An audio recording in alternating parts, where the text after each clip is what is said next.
Welcome back. बाज़ार में आज रिकवरी का मूड अच्छा है और हिंडनबर्ग की उस रिपोर्ट को मार्केट ने इग्नोर किया, लेकिन पिछले कुछ मिनटों में देखिए, मैं थोड़ा जल्दी बोल गया, वापस निफ्टी रेड में आया 24,353 इस समय। तो एक बार तो क्लियर है कि 24,420 24,430 के आसपास का जो 20 डे है उसको मार्केट एक बार के लिए शायद थोड़ा सा रिजेक्शन के मूड में है और वहाँ से वापस एक स्लिप आया। लेकिन ओवरऑल मार्केट पर अब क्या व्यू बन रहा है, इस पर बात करते हैं। बिग मार्केट वॉइसेस में हमारे साथ खास चर्चा के लिए जुड़ गए हैं बजाज फिनसर्व एएमसी के सीईओ निमेश चंदन। और एक्चुअली निमेश जी और मैं दोनों लास्ट वीकेंड पर गुवाहाटी में थे, साथ में थे। हाँ, तो निमेश जी भी थे उस इवेंट में। निमेश जी, गुड आफ्टरनून। काफ़ी शानदार थी वैसे आपकी वो प्रेजेंटेशन। इस समय मार्केट में क्या व्यू लें, क्योंकि एक बेस फॉर्मेशन तो लग रहा है मार्केट में, लेकिन क्या ये जो अभी ये लेटेस्ट ये सब मामले चल रहे हैं, हिंडनबर्ग का मामला हो या ग्लोबल क्यूज हो, क्या ये करेक्शन की तरफ ले जा सकते हैं मार्केट को? नमस्कार, गुड आफ्टरनून अनुज। मुझे तो गुवाहाटी में आपकी स्टोरी सबसे ज्यादा इंटरेस्टिंग लगी मेरे प्रेजेंटेशन से भी। आपकी करियर की जर्नी एंड स्पेशली आपने जो हेल्थ वाली जर्नी का एग्जांपल दिया वाज फैंटास्टिक। मार्केट में एट दिस पॉइंट मुझे ऐसा लगता है इन्वेस्टर्स को प्रिपेयर रहना चाहिए कि वॉलेटिलिटी बरकरार रहेगी मार्केट में। It will not be a steady ride from here, क्योंकि वैल्यूएशंस जो हैं काफी सेक्टर्स में, काफी जो से स्मॉल कैप मिड कैप में स्पेशली काफी ऊपर आ गए हैं। तो यहाँ पे जब कुछ स्टॉक्स प्राइस टू परफेक्शन अगर हैं, तो छोटे छोटे न्यूज भी उसमें वॉलेटिलिटी क्रिएट कर सकते हैं।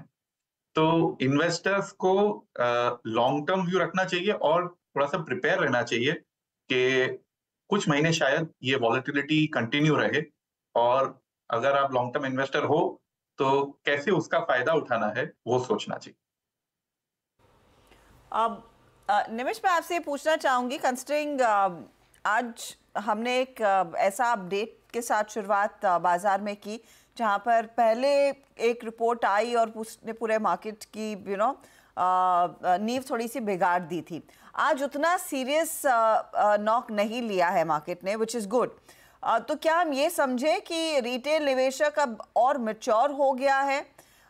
वो समझता है कि इस तरह की अगर डिप्स मार्केट आपको दे रहा है, स्पेशली एक मार्केट जो लगातार तेजी में है और मौके कम दे रहा था लोगों को एंटर करने के, उसका पूरा फायदा उठाना चाहिए? Are you absolutely in favour of buying every dip in this market? एक तो आपने जो कहा कि रिटेल इन्वेस्टर्स मैच्योर हो रहे हैं, I think that trend is definitely there. मेरे हिसाब से retail investors over the past 4-5 years अगर मार्केट में एंटर हो रहे हैं तो कुछ स्टडी करके एंटर हो रहे हैं। ज्यादातर लोग, I am not saying everybody, but ज्यादातर लोग कुछ स्टडी करके एंटर कर रहे हैं मार्केट में। कुछ सेंसेशनल न्यूज या जो ऐसी चीजें हैं जो नॉइज है मार्केट में, उसको इग्नोर कर पा रहे हैं। काफी जो म्यूचुअल फंड्स में एसआईपीज कर रहे हैं वो डेफिनेटली वॉलेटिलिटी का फायदा उठा रहे हैं और लॉन्ग टर्म इन्वेस्टमेंट का फायदा उठा रहे हैं। आई वुड से कि मार्केट में डेफिनेटली बाय ऑन डिप्स है, बिकॉज इंडिया की जो स्टोरी है वो इस डेकेड के लिए is a fantastic story to go with. Whether आप इकोनॉमिक इंडिकेटर्स देखें, जीडीपी ग्रोथ, इन्फ्लेशन, वेदर आप कॉर्पोरेट सेक्टर के आंकड़े देखें, they are looking very good. However valuations काफी हद तक ऊपर आ गए हैं in some of the sectors. तो अगर आपको बॉटम फिशिंग करनी है तो थोड़ा कॉन्ट्रेरियन सोचना पड़ेगा। कुछ ऐसे एरियाज में जहां पे मार्केट ने अभी ध्यान नहीं दिया है, फॉर एग्जांपल हमारा जो हाउस व्यू है इज के look at domestic sectors rather than international. Look at ये कंज्यूमर जो सेक्टर्स हैं उस पे उसमें आइडियाज ढूंढिए रादर देन कैपेक्स। और कुछ एरियाज जैसे कि फार्मा, एफएमसीजी, जो सेक्टर्स ऐसे हैं जो डिफेंसिव भी हैं और अब ग्रोथ दिखा रहे हैं, तो वहां पे नजर डालनी चाहिए। ओके, इनफैक्ट निमेश जी, मैं आपसे अगला प्रश्न यही पूछने वाला था कि फार्मा एफएमसीजी के एक ऐसे माहौल में जो कि दोनों लास्ट इंस्टेंसेस में जब मार्केट कोलैप्स हुआ in a single day, I think results day और बजट डे, बाजार ने एकदम से, अगर आप देखें, अपना गियर शिफ्ट करके इन दोनों स्पेस पर फोकस किया। अब फार्मा पे और आई थिंक एफएमसीजी अपना टेक दे ही दिया। एक और दो पॉकेट्स हैं जो बहुत अच्छा कर रही हैं पिछले कुछ समय से, हॉस्पिटल स्टॉक्स और डायग्नोस्टिक स्पेस। ये स्पेस इस वक्त इस प्राइस पे आपको लग कैसा रहा है? वीरेंद्र, हम पॉजिटिव हैं ओवरऑल ग्रोथ के बारे में इन pharma, in hospitals and diagnostics. However इसमें बॉटम अप सिलेक्शन बहुत जरूरी है कि कौन से जो हॉस्पिटल्स हैं या कौन सी डायग्नोस्टिक कंपनी है जो अपने वैल्यूएशंस मेंटेन कर पाएंगी। ऑब्वियसली हॉस्पिटल स्टॉक्स ने लास्ट फ्यू इयर्स में बहुत अच्छी रनअप देखी है, उसमें बहुत ही सिलेक्टिव होना पड़ेगा यहाँ से। ओवरऑल जो डायग्नोस्टिक स्पेस रहा है वो थोड़ा सा अंडर परफॉर्मर रहा है, तो वहां पे वैल्यूएशन थोड़े बेटर है।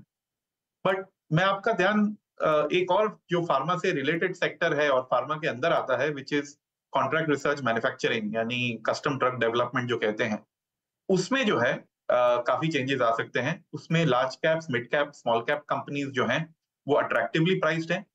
बायोसिक्योर एक्ट जो यूएस में प्रस्तुत हुआ है, उसके वजह से इंडिया को इसका काफी फायदा हो सकता है इन कंपनीज को। तो ग्रोथ भी अच्छी रहेगी, वैल्यूएशंस भी अट्रैक्टिव हैं। तो मेरे हिसाब से ये जो कंपनीज हैं जो कॉन्ट्रैक्ट रिसर्च एंड मैन्युफैक्चरिंग में है, उनमें वैल्यूएशन भी अच्छे हैं और ट्रिगर्स भी हैं, तो वो देखने चाहिए।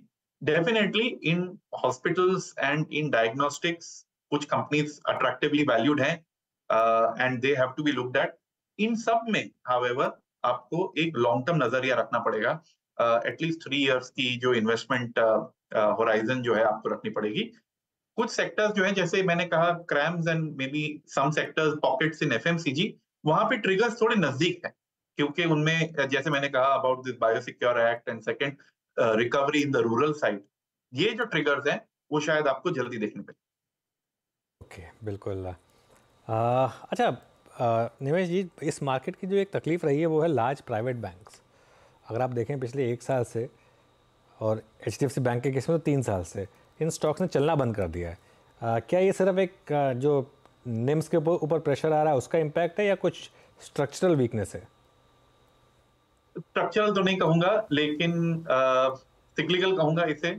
हाउएवर देखा जाए तो ये एक तो डिपॉजिट की चैलेंज है इनको कि ये डिपॉजिट ग्रो करेंगे, उस हिसाब से ही अपना लोन बुक ग्रो कर सकते हैं, और डिपॉजिट ग्रो काफी स्लो रहा है। सेकंड चैलेंज ये है कि इस क्वार्टर में जो नतीजे आए उसमें हमने देखा कि कुछ एसेट क्वालिटी में डिटेरियोरेशन आया है, हल्का सा आया है, बट लोग उसे अभी समझ रहे हैं कि क्या ये ट्रेंड बन जाएगा, क्या ये 1 क्वार्टर फिनोमिना है या 1 ऑफ फिनोमिना है, या फिर ये ट्रेंड बन सकता है। तो लोग अभी जो इन्वेस्टर्स जो हैं वो रिटेल एसेट क्वालिटी को लेके थोड़ा चिंतित हैं, एंड हम भी एज अ हाउस उनको वॉच कर रहे हैं। वैल्यूएशन जो है इनके ये बहुत ही अट्रैक्टिव है, तो अगर कुछ कंसर्न्स आते भी हैं, मुझे इनमें डाउनसाइड नहीं लगता, बट मुझे ऐसा लगता है कि शायद अपसाइड के लिए वेट करना पड़े, जो उनकी अपसाइकिल आएगी तब तक थोड़ा वेट करना पड़ेगा। बट यही दो मेन इश्यूज हैं, एक तो डिपॉजिट ग्रोथ और सेकंड कुछ डिटेरियोरेशन हुआ है एसेट क्वालिटी में।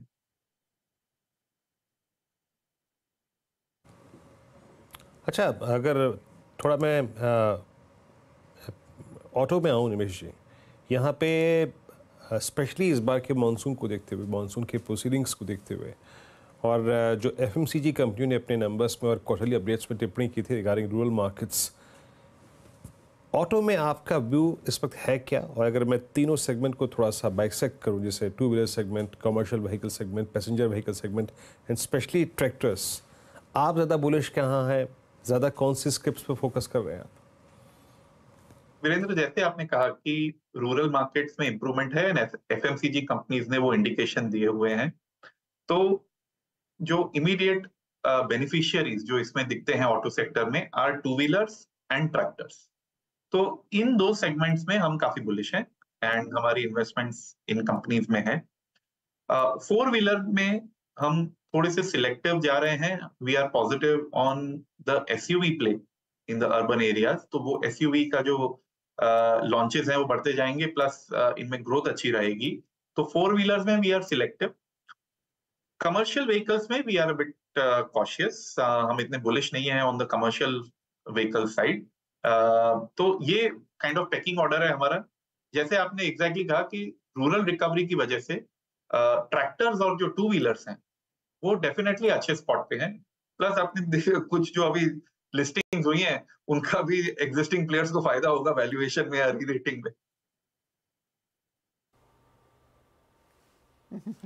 आपका इशारा अब ओला इलेक्ट्रिक पर है, लोग समझ जाएंगे। वैसे by the way post listing stock लगातार 2 दिन अच्छा कर रहा है। टेक्नोलॉजी पर आप इस समय कितने कन्विंस्ड है कि शायद करंट लेवल्स पर अच्छा पैसा बनता हुआ दिखाई देगा निवेश? क्योंकि देखिए अब हम नजर रखेंगे कि फेडरल रिजर्व वो कितनी जल्दी रेट कट साइकिल अनाउंस करता हुआ दिखाई दे सकता है। पहले बात हो रही थी ईयर एंड में होगा, लेकिन जिस तरह का इन्फ्लेशन का डेटा आ रहा है और जिस तरह की स्थिति में वो इकॉनमी है, वो सितंबर के आसपास की बातचीत हो रही है, विच इज नेक्स्ट मंथ। क्या उससे पहले कुछ पोजीशंस और बढ़ने के आसार हैं at this point in time आप जैसे फंड हाउसेस की तरफ से? ये बहुत ही इंटरेस्टिंग क्वेश्चन है। यहाँ पे हमारा व्यू थोड़ा सा कॉन्ट्रेरियन है कंपेयर टू द मार्केट। ये जो फेड रेट कट की बात चल रही है, फेड जो फर्स्ट रेट कट करता है, that is not actually positive for the markets, और इकोनॉमी के लिए भी ये पॉजिटिव बात नहीं है। फेड अगर रेट कट कर रहा है तो ये एक एक्नॉलेजमेंट है कि कुछ गड़बड़ है इकोनॉमी में, स्लो डाउन आ रहा है या फिर रिसेशन के रिस्क बढ़ते जा रहे हैं, इसीलिए फेड इंटरेस्ट रेट कट करती है। तो हिस्टोरिकली आप देखेंगे कभी भी फर्स्ट फेड रेट कट में मार्केट ऊपर नहीं जाता।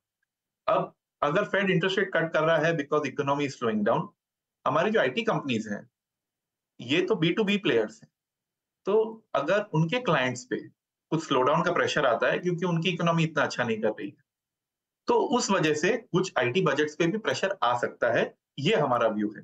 तो हम ज्यादा बुलिश नहीं है, हम जनरली अंडरवेट हैं आईटी कंपनीज पे, क्योंकि हमें ऐसा लग रहा है कि कुछ हद तक और स्लो डाउन और थोड़ी तकलीफें बाकी है इस सेक्टर में बिफोर कि हम इसमें रिकवरी दें। ओके, चलिए निमेश जी, बहुत बहुत शुक्रिया आज जुड़ने के लिए हमारे साथ और हमसे बात करने के लिए। Thank you so much. चलिए अब कल की तैयारी